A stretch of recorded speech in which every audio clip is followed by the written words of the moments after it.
Yes. Hi, everyone. Welcome. Thank you so much for coming. I know it is the evening, so we do appreciate y'all making the time to be here. My name is Ana. I'm one of the digital organizers here at Lupe, and I'll let Sergio introduce himself.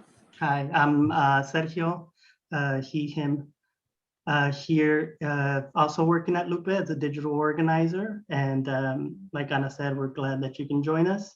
And let's do this. So we're just going to go ahead and explain a little bit about why we're here today and the purpose of today's presentation.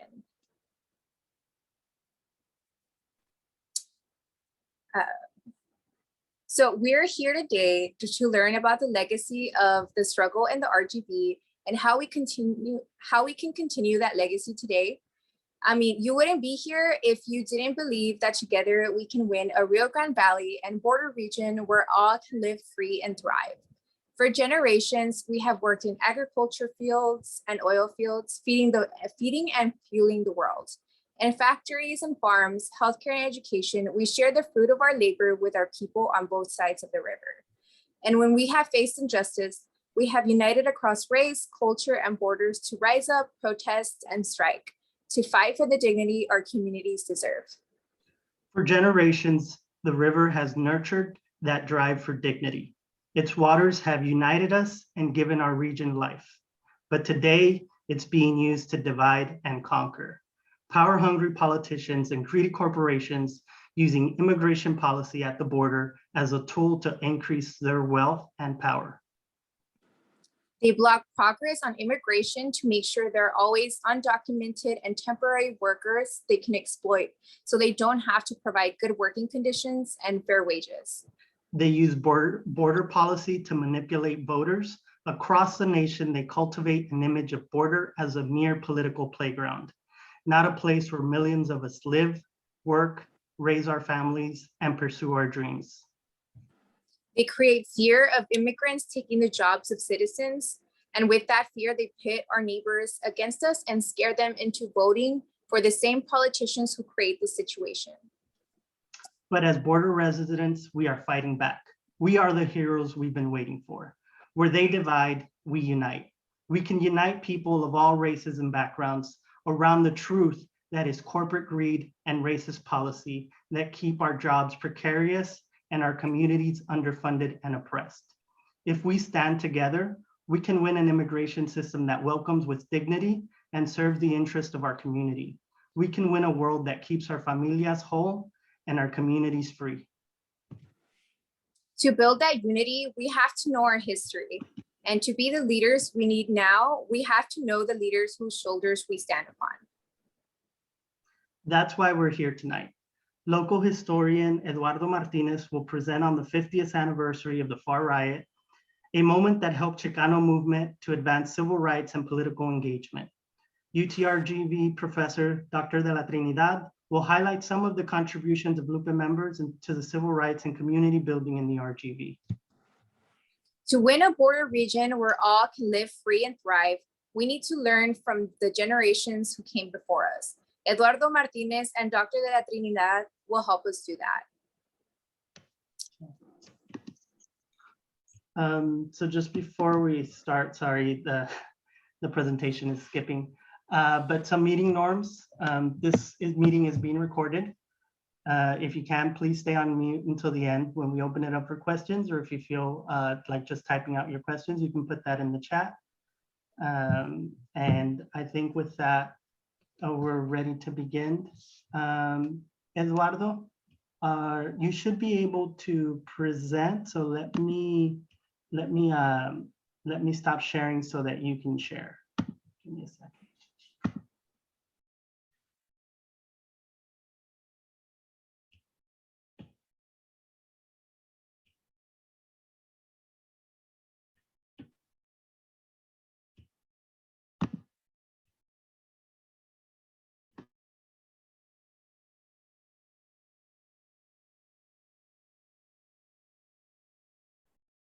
Is there anything on my end that I like?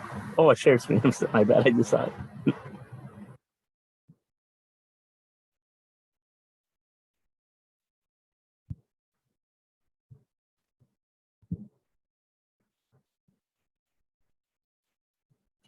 Did that is that working on y'all's end?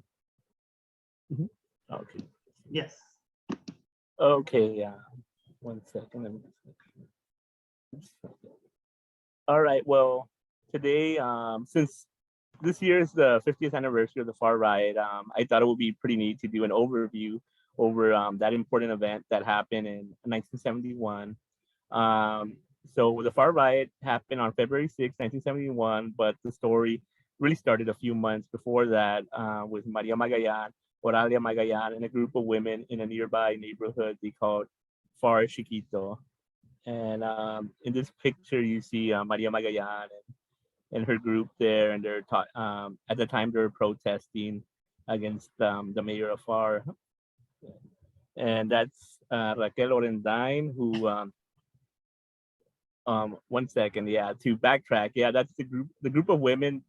They formed a collective called Unión y Fuerza, and they received support from Efrain Fernandez, Raquel Orendine, Susan Law, and other community leaders. And this is Raquel Orendine in the mid 1970s, one of the people who helped support Unión y Fuerza.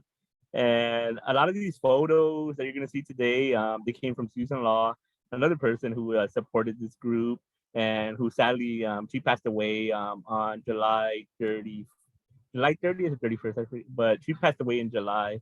And but she was always a big help with getting this information out to the community, and somebody I always appreciated. But one thing right now, press play on this video, but Magayan couldn't stand the way the elected officials in Pharr would ignore the problems that the most vulnerable were facing here in Pharr. And they organized around several key issues, from dealing with bad infrastructure to fighting against the overwhelming amount of police brutality that she and her community were exposed to. And this is an example of like one of the Pharr City Hall meetings, and Maria Magayan and her group being there.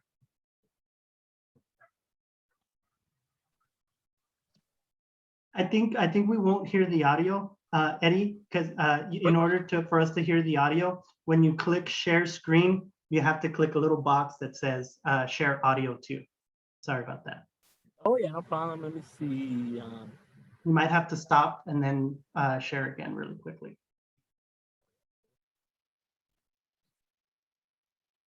Let me know. This film, made by station KGBT in Harlingen, is of a city council meeting that nearly erupted into a riot when Mayor Bo adjourned without giving this group of Chicanos a hearing.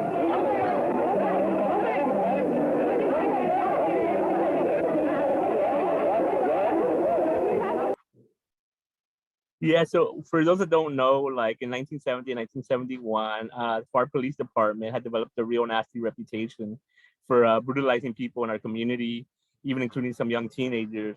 Two of the worst offenders were this police officer named Mateo Sandoval and Gilbert Zuniga, who, along with police chief Alfredo Ramirez, would publicly deny these charges from the community. It had gotten really bad, and Maria Magayan had witnessed this firsthand, like in her neighborhood, especially specifically in the aftermath of one situation. One time when I interviewed Maria Magayan, she told me that she saw a neighbor's kid a short while after he got attacked by the police, specifically police officer Mateo Sandoval. And Maria described to me like how badly beaten this poor young kid was when she went to go console him and his family at the time. So along with this young teenager that Maria Magayan saw, there was others like this 24-year-old named Guadalupe Lucio Salinas and a 44-year-old Manuel Mata, who were both brutalized by police officer Sandoval. I think this is from the Yamero newspaper. This was a newspaper that was around in the Rio Grande Valley in the early 1970s, and they were like associated with the Texas UFW, which is now the Lupe organization. And this newspaper was by this guy named David Fishlow. And this is a picture of Guadalupe Lucio Salinas, who I mentioned was the 24-year-old who was brutalized by the Pharr Police Department. So yeah, Yamero was one of the key pieces of media at the time who really did a great job covering what was happening in the Pharr, specifically the police brutality that was happening. So while this was all going on, Susan Law told me that one of the key moments for Unión y Fuerza involved the screening of this movie called Salt of the Earth. It was a film that was made by a group of blacklisted filmmakers, actors, coal miners, and working people. And Susan told me that they had a screening in the Pharr, and the women in Unión y Fuerza were really inspired by the film, and particularly one of the storylines in the film was about a group of women who were picketing against this coal mining company and against like the police forces that were brutalizing people in the film. So they were inspired by that film, and they got an idea to have a picket at Pharr City Hall. Let me see, like that's the film Salt of the Earth. It's on YouTube if you all ever want to watch it. It's really cool, and I recommend it a lot. But so they organized a picket in front of Pharr City Hall, and the all-day picket was on February 6, 1971. And what they would do is they wanted to have the picket last all day, so the women would take different turns and take each other's spots throughout the day. So like a group would be in the morning, and then somebody would come at noon and so forth. Some of the people that were there were Maria Magallanes, Oralia Magallanes, David Fishlow from the Yamero newspaper, Daniel Vasquez, Raimundo Lopez, attorney David Hall, who was at Texas Rio Grande Legal Aid for many years, and Susan Law and many others were present, Raquel Orendine as well. So on that afternoon and early evening, more and more people started joining in on the protest, and the chants got louder and louder. The Yamero writer, David Fishlow, estimated in an article he wrote that there was over 200 to 300 people there. And eventually the police chief, Alfredo Ramirez, called the fire engines. And once he gave the orders, water started being sprayed at all the protesters. Things escalated from there, and there's stories of the police attacking protesters, going after a group of mostly women who were protesting. Magallanes told me that it was men from the nearby cantinas on Cage Street that actually came to their aid when the police attacked them. Magallanes had a quote for me, and I'm going to read it in Spanish, but she told me, cuando comenzaron los bomberos a echarle agua a la gente, las señoras corrieron para este lado y llevaban piedras a sus casas. Los men que estaban en las cantinas, esas salieron, y pues ellos ni sabían de qué se trataba, pero salieron y dijeron, señora, ¿sabes qué? Le vamos a ayudar, no están haciendo nada malo ustedes. Por sí salieron todos de ahí, y las señoras les llevaron las piedras a ellos. That was her quote. And so she told me that those men came and supported them while the police started attacking them. Yeah, and ultimately, like, as the evening unfolded and things got more heated and things escalated, it would lead to the death of Alfonso De Flores, who was shot and killed by Deputy Sheriff Robert C. Johnson. Let me, I think, this is part of the fire force that came along with the police officers. This is from the Monitor the following day, February 7th, 1971. This is another newspaper, that the Associated Press release. And if y'all want some of these articles, just feel free to email me. I'll drop my email on the chat so you can all have access to it. And this is like a small snippet of the riot from that night. A Mexican American. A large group of law enforcement officers came into the area, and just like a bunch of shock troops, they swept through the street, arresting selectively young Mexican Americans, and especially those that seemed to have long hair or had any of the trademarks of liberal people or militant people. No date has been set for the trial of the deputy sheriff indicted for negligent homicide in the death of Poncho Flores. But and that's Alfonso Loredo Flores, who was tragically killed that night with his wife at the time, Lydia Flores. And I have a lot of information about their life, but like since we don't have that much time, I wanted to recommend that you all check out the UTRGV website, because Lydia Flores recently did a really good interview, kind of like talking about their life and everything, but just kind of like a brief recap about Alfonso. He had worked in the field for many years. He would pick cucumbers, tomatoes, strawberries. But at this point in his life, he was working construction in Corpus Christi. He had arrived in Pharr from Corpus Christi the day of his death, and him and his family had spent the day in Reynosa getting earrings for their young daughter, Belinda. They got home back from Mexico, and he went to go play pool with his friends at a nearby cantina here in Pharr. And he eventually was walking back home, and it was then when somebody told him about the riot that was taking place out on the corner, like on Cage and Pharr. He was curious to see what was going on, so he stood on the corner of Cage and Bell, where Ramos Hairstyling Center is located. And his friends later told Lydia that a police officer had a weapon pointed at them and told them to leave. And Lydia remarked that she later heard that his last words were, "No, we're not doing anything." And she continued by saying that he was just standing there, and that's when he got shot by a police officer. And his friends say the next thing they saw was Alfonso on the floor. And Lydia says that the police had tried to say it was like a rock injury, but after it was pretty clear that it was a bullet, and he was rushed to the hospital, first in McAllen, and then they took him to Harlingen, and he was officially pronounced dead on February 7th, 1971 in Harlingen, Texas. And in the days that followed, there was this outpouring of support for what happened, for the Flores family, for the people that were incarcerated. There's different press conference. Here is this is his current his resting place here in Pharr. That's his tombstone. I took this picture a couple of weeks ago, so that's how it looks right now. Alfonso De Flores, and you see his birthday and everything. And this is where one of the press conferences that was had. I think a week later. It was a week later, and as you could see Antonio Rendain, who was the UFW Texas at the time, and Cesar Chavez, also who came down from California to visit. And so there's all these different actions and protests and marches after that happened. And again, I'll drop my email, so if you all want to see more footage or photos, I could share that with you as well. But yeah, Alfonso De Flores, he was buried at the Guadalupe Cemetery in Pharr. And he left behind his father, Manuel Flores, his mother, Marta Loredo, his wife, Lydia, and their child, Belinda. The organizing continued from there, and Unión Fuerza continued, they continued wanting to do different, organizing tactics. I know one of the things they did was they released this flyer that was they talked about what was happening. They marked the different police officers and police chiefs that were the worst ones, and they had different boycotts of different businesses that were in the white side of Pharr at the time. You could see HGV is listed right there and a few other places, and they're demanding that people boycott these businesses.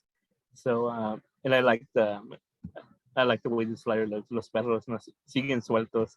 And yeah, I think, and they had a lot of support with from Susan Law and Raquel Lorendain, who were with the UFW Texas at the time. So that's why you see the little UFW logo there at the bottom. But eventually, Mayor Bo, Police Chief Ramirez, and the 4 commissioners ended up resigning after all the pressure that Unión Fuerza and the community put on them.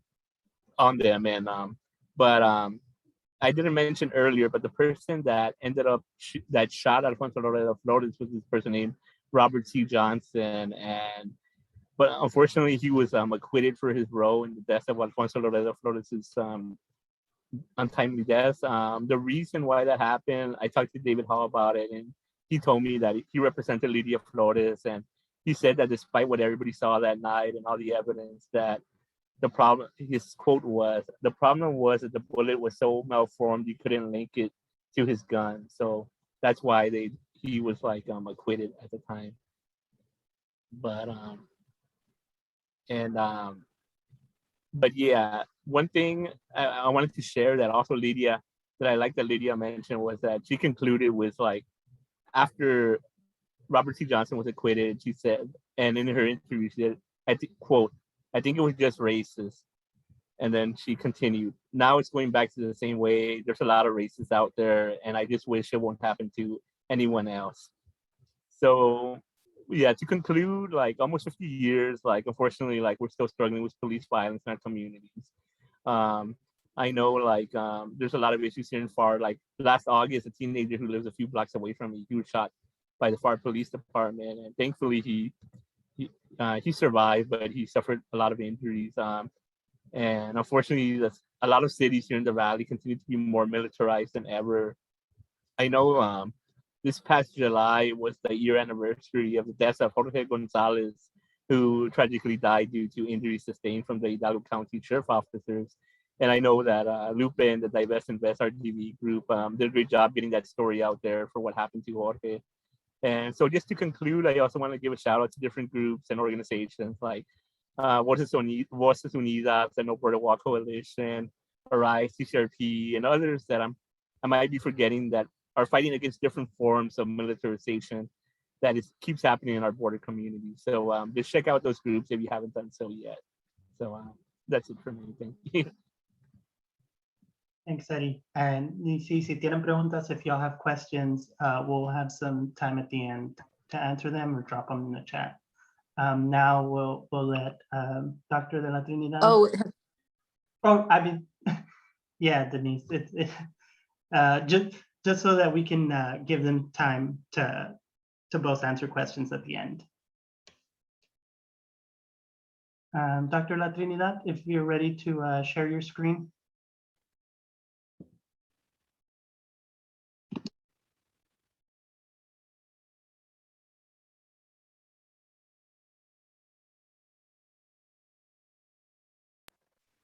Good evening, everyone. How are you all doing?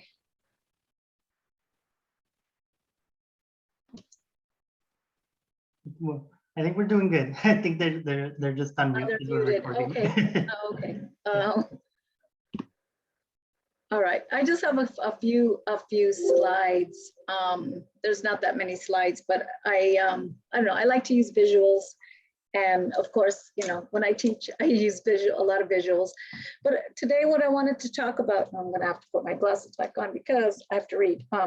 So today, what I wanted to talk about is some of the research that I do, and I do around using oral histories and in collaboration with Lupe. So we'll talk a little bit about Lupe and the origins of Lupe. And since, you know, Ana mentioned earlier that it's important to know your own history. And I couldn't agree with her more, because I believe if you don't know your own history, you really can't defend yourself and your communities and, you know, your place in the larger society, especially in these type, you know, in this type of political climates. But even in general, I believe that that students should know their own history. And so I am, just to tell you a little bit about myself, I'm an associate professor in Mexican American Studies at UTRGV. And I'm a historian, so I teach history. And I teach Mexican American history. I teach Mexican American civil rights and the Chicano movement and introduction to Mexican American studies. I teach other, I teach graduate courses in history and Mexican American studies. And so my work mostly as a historian, it bridges Mexican American studies because my field of expertise really is Mexican American education. So I focus on educational segregation of Mexican students during the first half of the 20th century. And what I have done in terms of my research is that I look at legal cases. I look at not only how Mexican American students were treated in the schools, but I also look at educational activism by parents, teachers, community leaders, activists, public officials, how they have responded to discriminatory policies that plague the educational system and policies that target Mexican students that in terms of, you know, language acquisition and lack of, you know, lack of culturally relevant education and cultural denigration in the classroom and cultural denigration of the communities. So that's a little bit about what I do. So when I came here in 2012, I was introduced to Juanita Valdez Cox and Tanya Chavez through our community engagement office. And they came to UT, at that time it was University of Texas Pan American, and they came to the office seeking help in documenting and doing oral histories of Lupe members. And so I know you all know what Lupe is or where it is, but we don't necessarily know, how Lupe evolved as an organization. Where did Lupe come from? And so as part of my research, I've been able to piece together, the bits and some history about the background of Lupe. And so since I teach the Chicano movement, I do know that for the most part, Lupe emanated, from the Chicano movement. Cesar Chavez and Dolores Huerta established the United Farm Workers in 1962. And since 1962, the United Farm Workers is still in existence. It was created as a union, as a labor union, to address the labor issues for the farm workers, mostly in California, but the farm workers organizing and the farm workers union spread throughout the nation. There were organizers all over, not just the Southwest, in Arizona, Texas, California, Nuevo Mexico, but also in areas that had agricultural fields and agricultural industries in other parts of the nation. Cesar Chavez would send people all over to organize and help organize farm workers. And so in terms of a background, when I got to know Tanya and Juanita, I started learning and about really their background. And so their background really also tells the history of Lupe.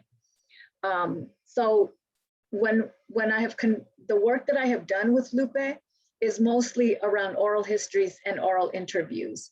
And the importance of oral histories and oral interviews in not only my work, but also in any historical documentation or any documentation on the Mexican American and Latino, the Chicano community, is that a lot of our history is not documented and it's not written. In other words, many people, especially in past generations, don't leave journals and don't leave diaries and don't leave documentation. And so oral histories and oral interviews have been a way for many scholars and historians, such as myself, to recapture that history and document it through the voice of the actual participants.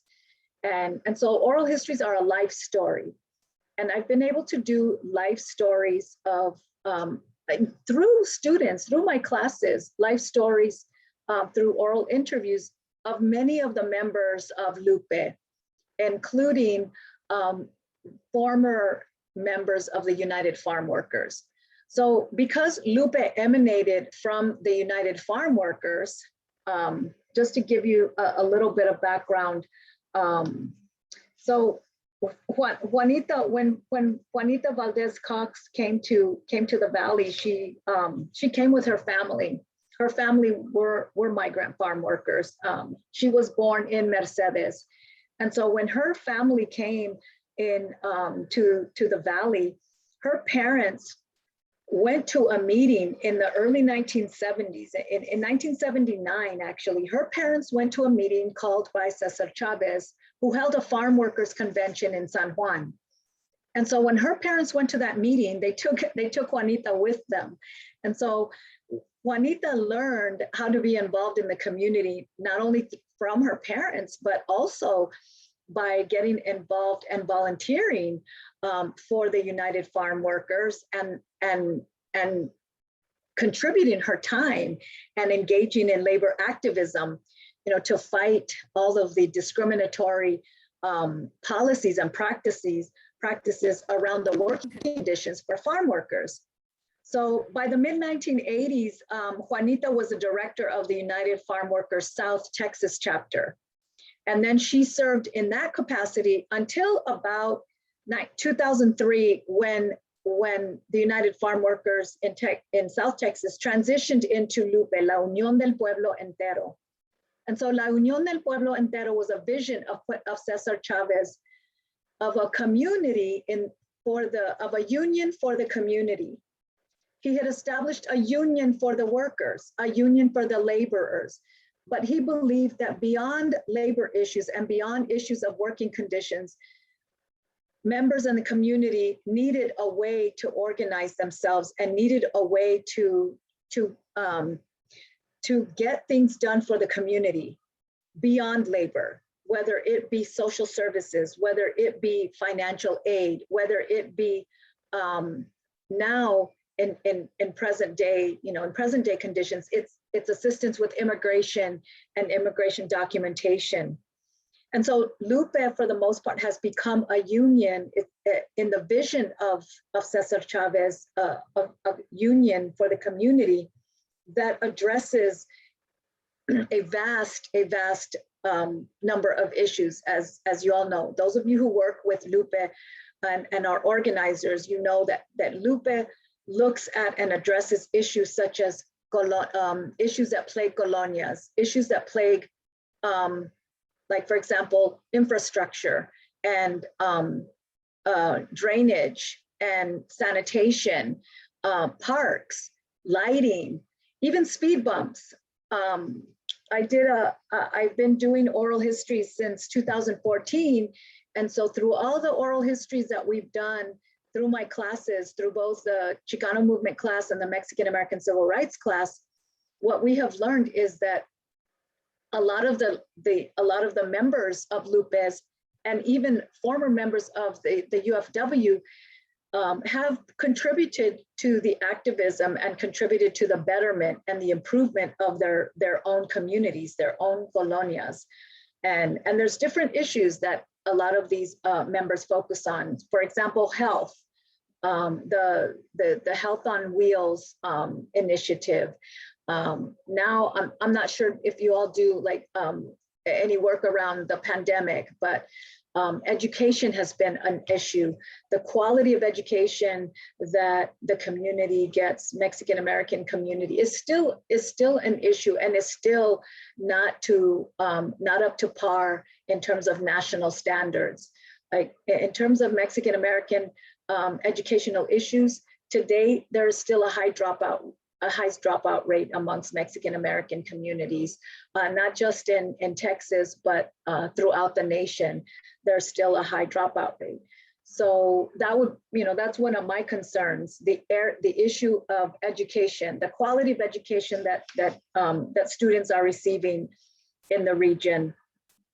And so one of the projects that I did with Tanya was the Lupe Leaders Project. And in that project, we interviewed more than 19 Lupe members, and they revealed that they work on various issues. It just depends on what their own communities need. Some communities wanted speed bumps. Some communities wanted parks, like parks for their kids to play in. Some communities wanted drainage, lighting. And so they revealed a lot of the sacrifices, especially because a lot of the members are not documented, and they revealed the fear that they experience in the communities. But yet they also reveal the courage and that the forcefulness and the one of the things that they reveal is their conocimiento, this idea and this concept, that Gloria Anzaldúa, one of your local women, Gloria Anzaldúa, who attended UT Pan Am in the late 1960s, she has developed this concept called conocimiento. And what she basically says is that the knowledge from families and ancestral knowledge what activists draw from. Many activists draw from that conocimiento and they use it and apply it in their activism. And so that's what I want to focus on when I start to publish this work. I want to focus on how activists, especially women, because I've learned that a lot of the Lupe leaders and a lot of the interviewees that we did oral histories of were women, and heads of households and heads of the community leader projects. And so my interest is really how do women use their knowledge, their skills, their ideas, their sense of community, their sense of belonging, their sense of identity, whether it be Mexicana, Chicana, Mexican American, whatever, Latina, whatever identity they draw from, how do they use that in their activism? And so I'm still working on various projects in terms of Lupe and the history. There hasn't been a history of Lupe done, and that's one thing that I hope to do eventually is a broad, comprehensive history of Lupe, because it has its own history apart from the United Farm Workers. And since 2003, Lupe has evolved into this large organization that exists to date, and it's mainly because of the organizers and the members and the work that you all do to keep Lupe moving. And so the importance of the history, of knowing the history, is that it evolved from work that many of the activists did in the 1960s. And that 1960s, that activism during the Chicano movement, according to my students, is not over. Meaning that when I ask them, so in your own opinion and your own research and what you have found, do you think, in your opinion, is the Chicano movement over? And many of them say no. There's still work to be done, and there's still inequalities in the Mexican American and Chicano community. So that's the main message that I wanted to convey, is that the leadership that has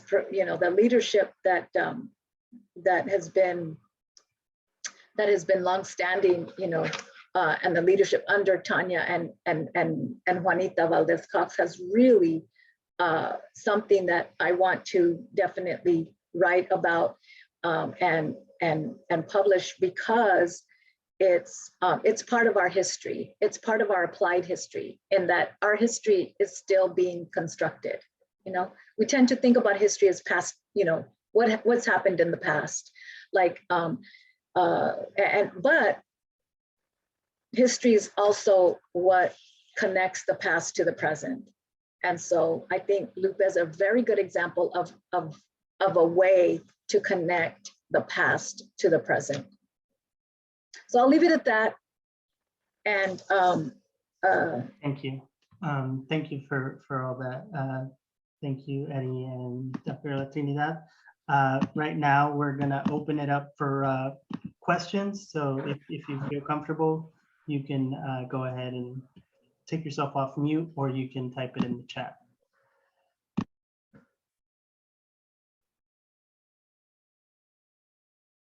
And yeah, and Eddie just put his email in the chat as well. If anybody else is thinking of some questions, I did write some questions just in case.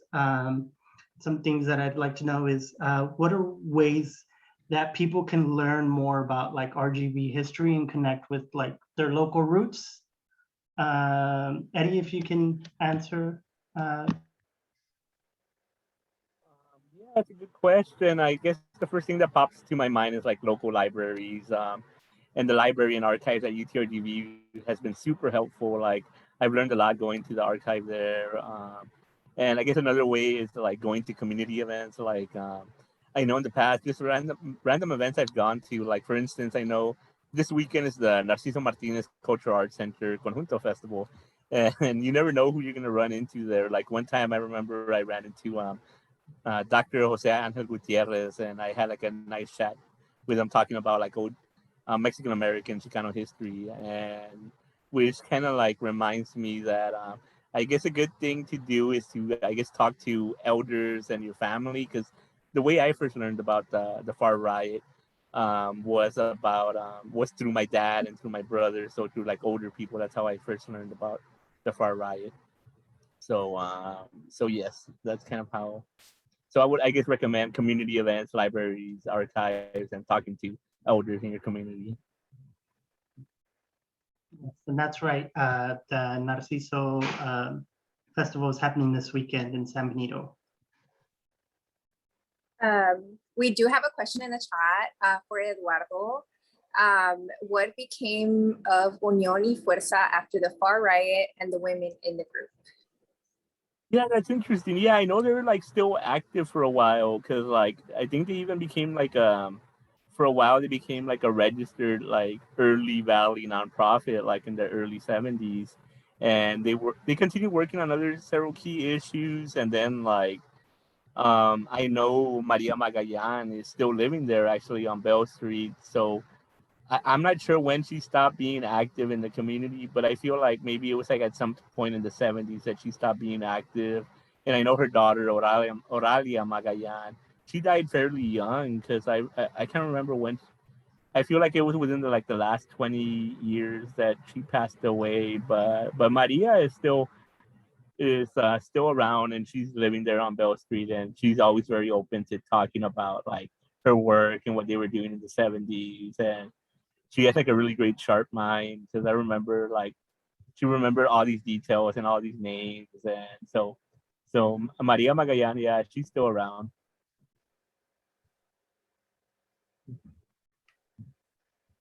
Thanks, Eddie. Dr. La Trinidad, I don't know if we gave you space to answer that first question about ways that people can learn more about RGV history and connect with local roots.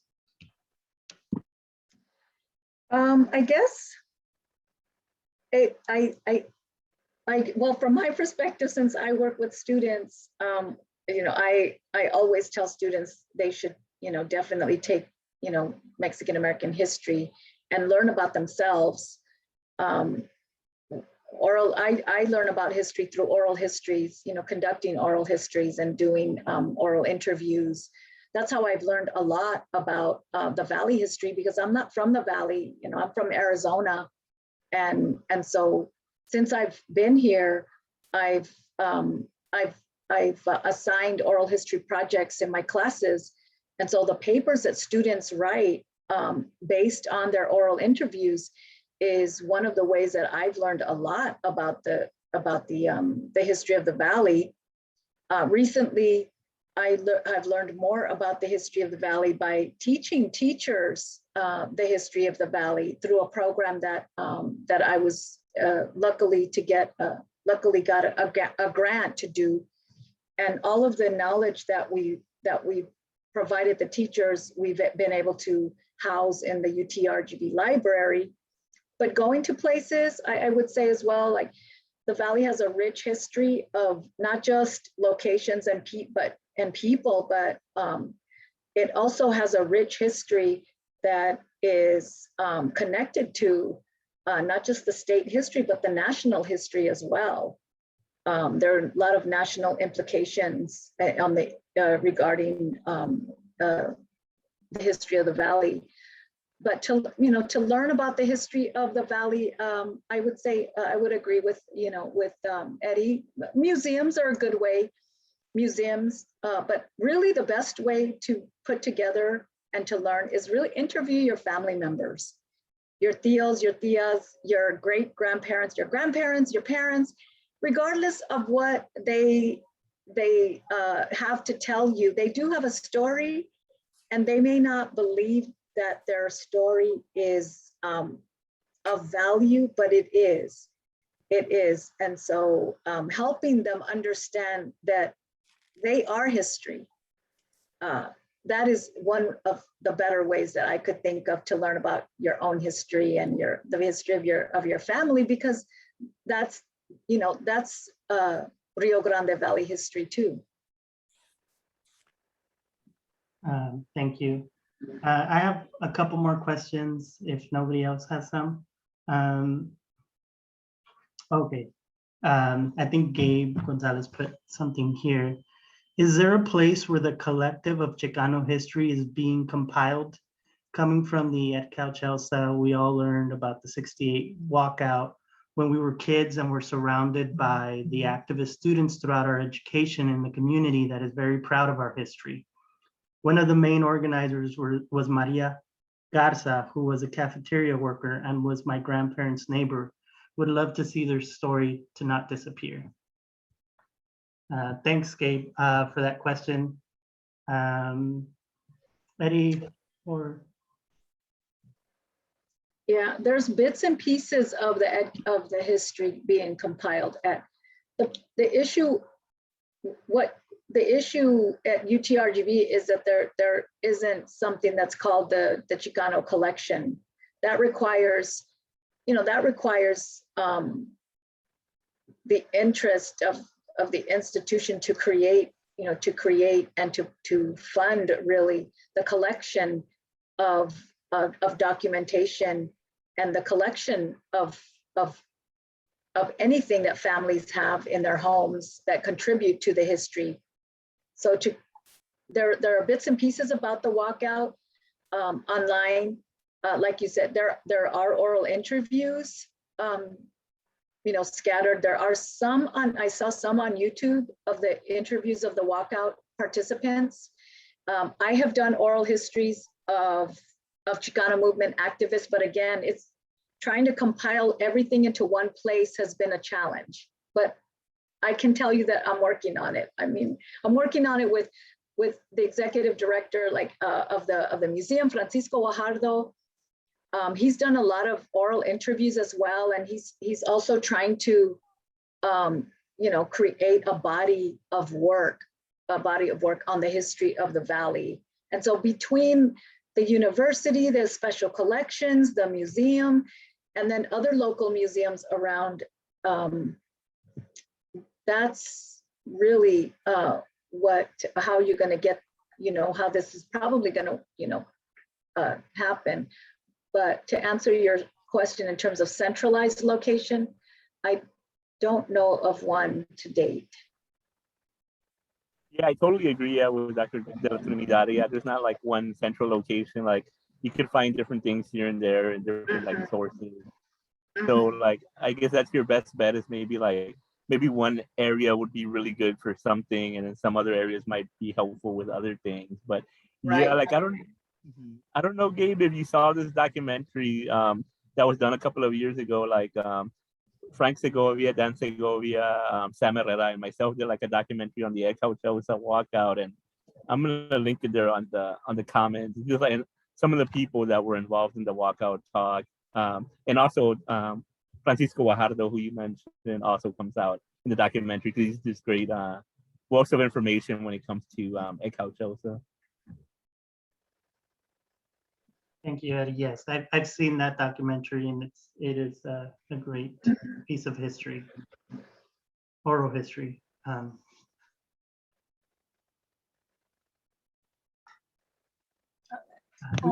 We have a question from Carla. So how can we make this history more accessible to RGV folks? I grew up in the RGV, but was only introduced to this information after I moved away for college. It would be really great to see people learning about these events and their continuing impact at a younger age. I totally agree. That's one of the areas that I focused on with my grant work. We had a program it just ended, called Historious Americanas, Engaging History and Citizenship in the Rio Grande Valley. And my co-PI, my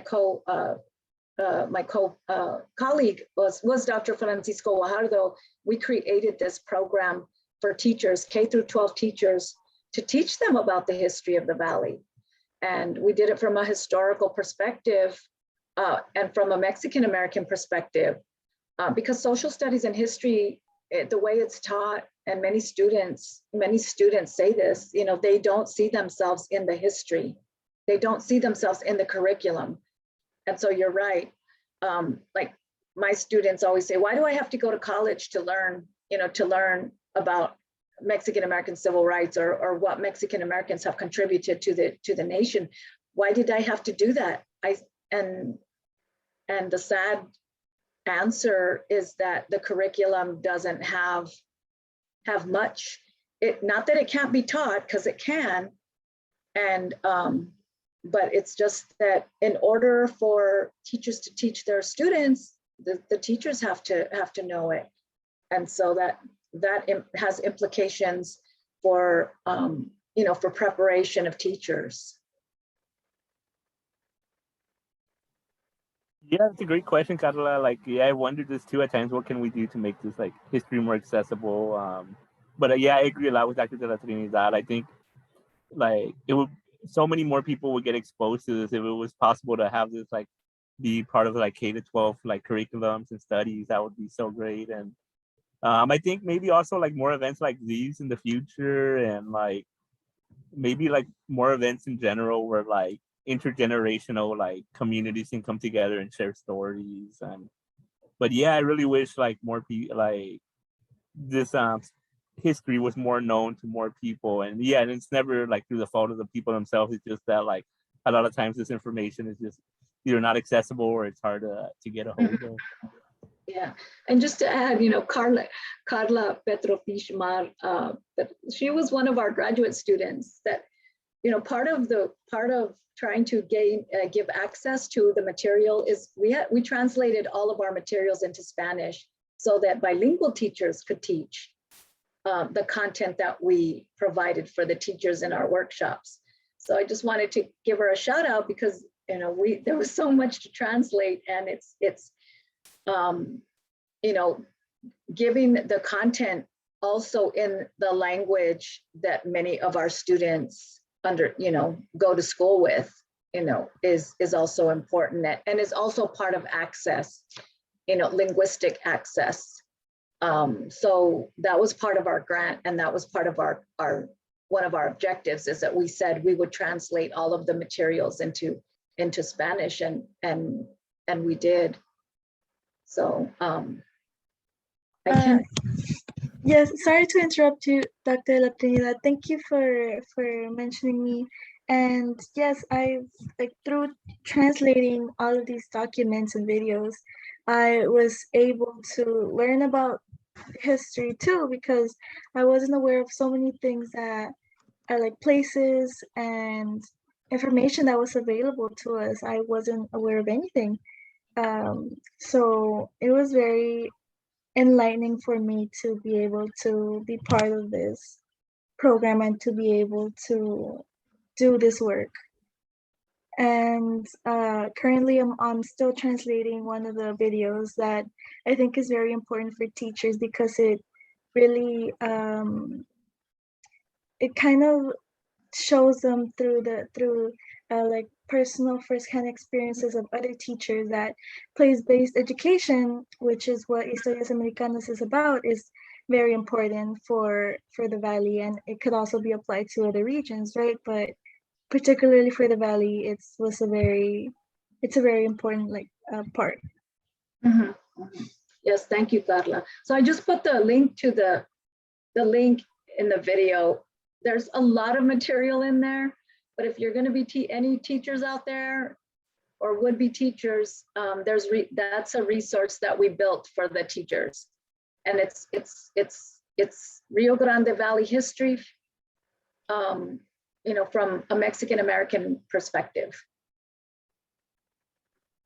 Thank you. We're getting about the hour mark. But before we left, I did want to ask, I know we can't talk about everything. I did want to ask both of you, what like RGV stories do you wish got more love and attention? Not including the ones that we already talked about, right?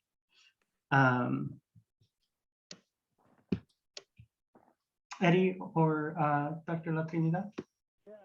Yeah, there's so many that come to mind. Like, I know like one that I want to do more research on because I haven't like I wouldn't be able to fully explain it as much as I would like. Would be like the Cortina Wars of the 1800s.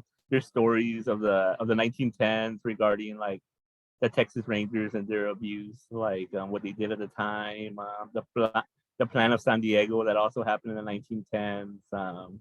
The famous march from the Valley to Austin in 1966, which I think Lupe had a commemorative event for that. I think in 2016 is another great one. There's another famous march from 1977, march from San Juan to Austin and then to Washington D.C. by the Texas Farm Workers Union. It's funny because not funny, but I remember.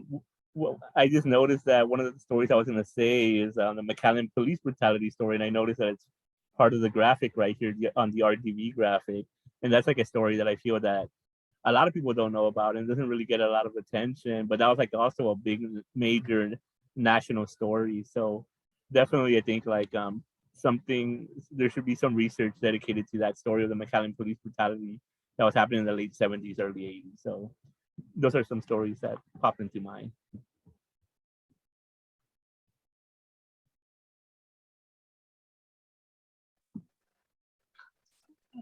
I do see that somebody raised their hand. SW, I don't know if you want to go off mute to ask your question.